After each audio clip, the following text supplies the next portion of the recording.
Hey, good afternoon, everybody. Hope you are all well and hope you had a great weekend. And ready to start off week three. If you can believe how fast those first 2 weeks went by, we're already in week three and we are cruising along.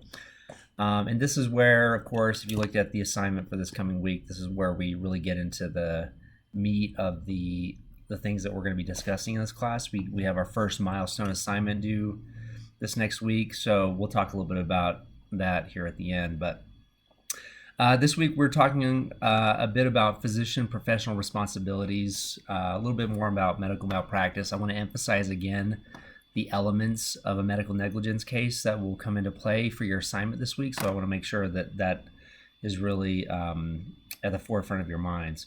But in terms of professional, and particularly in our case, we're talking about physician professional responsibilities, but there are professional responsibilities and codes of conduct that pertain to all licensed practitioners. They're governed by a state board of health or medicine.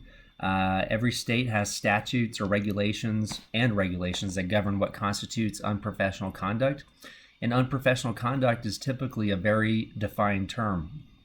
I think I mentioned before that, trying to get this camera right. I think I mentioned before that I've represented two different physicians in state disciplinary matters before the State Board of Medical Examiners. And in each case, the underlying allegation was essentially unprofessional conduct. One had to do with really just not being transparent with the patient's family on what was going on with the patient, some issues with the medical records, sort of just kind of messing around with the medical records, and the other one had to do with just really unprofessional conduct in terms of how a patient was treated. And so, a lot of times if you're a lawyer and you confront a case like that, the way to attack it is by saying, well, the conduct doesn't fit within the definition of unprofessional conduct. So each state generally has a definition of what constitutes unprofessional conduct. And that's not just true for physicians, it's usually for their practitioners as well. So that's important. And really, we talked in week one about the convergence of ethical issues and legal issues. This is a great example of that, where you have what we collectively as a society deem as appropriate ethical conduct and inappropriate ethical conduct, and have codified that into statute, into regulation that governs in this case, the profession of medicine. So there's that. I want to talk a little bit about your text talks about patient dumping and treating indigent patients. Again, another example, great example of the convergence of ethical and legal issues. We talked about EMTALA, it was either last week or the week before, the Emergency Medical Treatment Active Labor Act. And it's discussed in your book, but it imposes certain obligations on emergency departments to provide a medical screening and stabilizing treatment. So the question then becomes, what is an emergency department? There's a lot of federal rules, a lot of guidelines, there's a lot of case law on this question. And so I encourage you to look through your text about that. So, essentially, you're not allowed to ask about insurance, about payment, if the patient presents at a dedicated emergency department with an emergency, until the patient receives a medical screening and stabilizing care. Another, I think, collectively as a society, we've determined there are ethical issues behind just us as humans receiving emergency treatment and being able to do that without worrying about paying for it, at least initially. So beyond that is a separate issue, but at least with respect to emergency issues, that's the case, and it's been the law for quite some time. I want to talk a little bit about patient abandonment, which is also in your text. Patient abandonment is a cause of action. A patient can sue for abandonment. It's kind of a form of medical malpractice or negligence that occurs when a physician terminates that physician-patient relationship. And that relationship is terminated without notice, or with unreasonable notice, or that's combined with a patient's severe health issues, and the patient can't find another provider within a reasonable amount of time and puts that patient at harm. Those are some things that can give rise to patient abandonment. There are generally 5 elements. This is a state law issue, so the elements are going to vary from state to state, but they generally fall in line with these 5. So first, healthcare treatment was unreasonably discontinued. The termination of health care was contrary to the patient's will or without the patient's knowledge. 3, the healthcare provider failed to arrange for care by another appropriate skilled healthcare provider. 4, the provider should have reasonably foreseen that harm to the patient would arise from the termination of the care. And 5, the patient actually suffered harm or damages as a result of the discontinuance of care. So you can see how that for the most part falls in line with the elements that we're discussing in a medical negligence case. There's causation, there's damages, those are the main 2 that follow along with those elements. But a lot of times when I'm advising medical groups or individual physicians, I tell them that the key really is notice, notice, and really documenting to the extent that you can assistance with finding another provider within a reasonable amount of time. So that those are important things to do. These are some types of actions that will have led to liability in certain cases for patient abandonment. Things like early discharge of the patient by the physician. Discharge is too early. Failure of the physician to provide proper instructions before discharging. Just physician telling the patient that the physician will no longer treat the patient. Again, this goes back to, if you're going to do that, required notice and meeting the other requirements. Refusing to respond to calls or to further attend the patient, and leaving the patient after surgery or failing to follow up in post-surgical care. So those are all things that can lead to a patient abandonment claim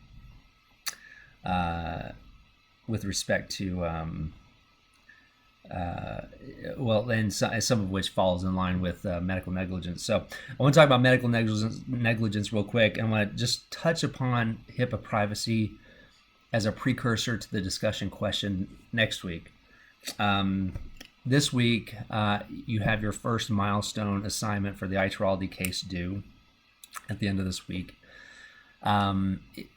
Best advice I can give you is just to follow the rubric section by section.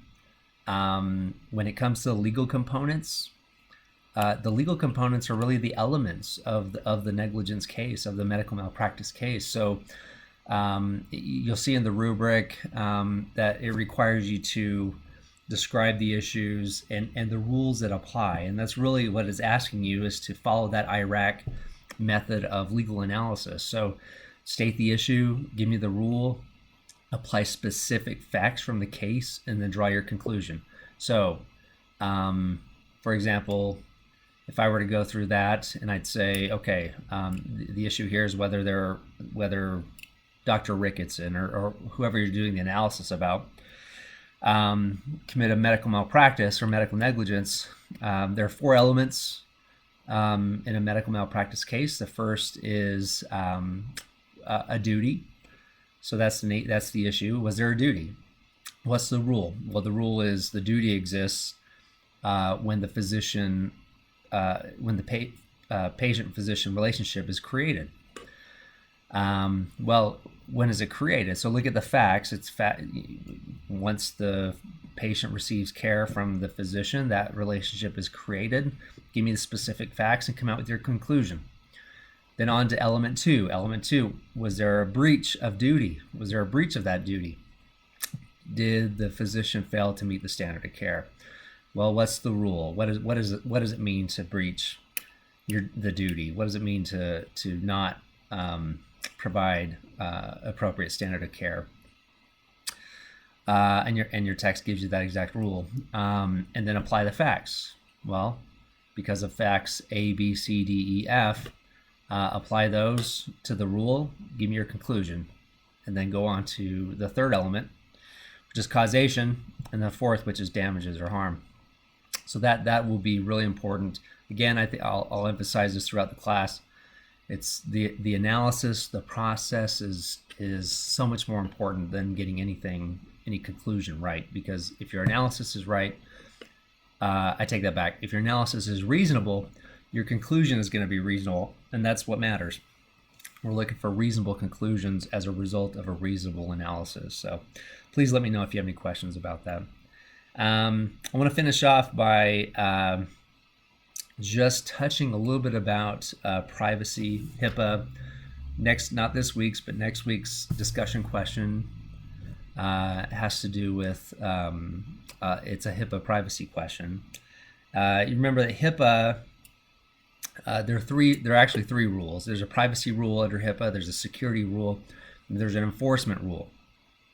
There's four, and a breach notification rule. So we'll talk a little bit about security, but we're largely going to talk about the privacy rule in this class. And basically the privacy rule just says you can't use, when I say you, I mean a covered entity. So a healthcare provider, a healthcare insurer, a healthcare clearinghouse, those are covered entities, meaning those are individuals or entities that are governed by HIPAA. And they can't use or disclose protected health information unless an exception applies. And the three exceptions that are relied upon predominantly in healthcare are what's called TPO. So either for treatment, so you can use disclose for treatment, you can use or disclose for payment, that's the P, TP, treatment, payment, or healthcare operations. So those are three of there are other permissive exceptions, and there are other required exceptions like that largely have to do with patient access and a patient's right to have access or an accounting of disclosures of their medical records. So it's important. If you're in the healthcare industry, it's really, and I'm sure you go through HIPAA training, but it's really important to be familiar with these rules, these exceptions. And I'm going to post a link in the announcement to the Department of Health and Human Services website on HIPAA. It's by far the best government run website related to a particular law or a particular agency. It's super helpful, great clarifying information. So I will post that. And, when you go to that website, you'll see all the penalties assessed by the governing agency, which for HIPAA, it's the Department of Health and Human Services Office of Civil Rights. That's the agency that enforces HIPAA. You'll see all the penalties that are on there. There's one back in October that was $16 million, and that at the time may still be the biggest, but at the time at least it was the biggest breach in history. One other thing I wanted to finish on with HIPAA is that there's no private right of action under HIPAA, meaning if you're aware of some breach of your medical information, your protected health information, or you're aware of some improper use or improper disclosure, that doesn't give you the right to go sue whoever improperly used or disclosed it. You can make a complaint to the agency, and there's a great way to do that, very easy way to do that. And if you issue the complaint, then whoever improperly used or disclosed your protected health information will undergo an investigation, is subject to a penalty for sure, but you don't have the right to sue under HIPAA. However, there are many states that have state laws that allow you to sue, so that could very well be the case under state law. Many states allow the Attorney General of the state to sue if there's a breach of protected health information. So there are other avenues, but unfortunately under HIPAA, that's simply not the case. So That's all I have for this week. You guys are all doing great. Again, I just as we head into that first milestone, I just want to emphasize the importance of the analysis, the importance of using specific facts.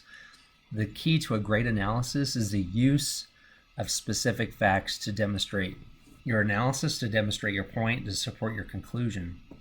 So that will be very important, and I tried to make that clear in my feedback in this case description assignment. So this will be the time to use those facts. This will be time to use that IRAC form of legal methodology of legal analysis. And of course, if you have any questions, please feel free to reach out. So that's all I have this week. Have a great week, and we'll talk to you soon. Bye.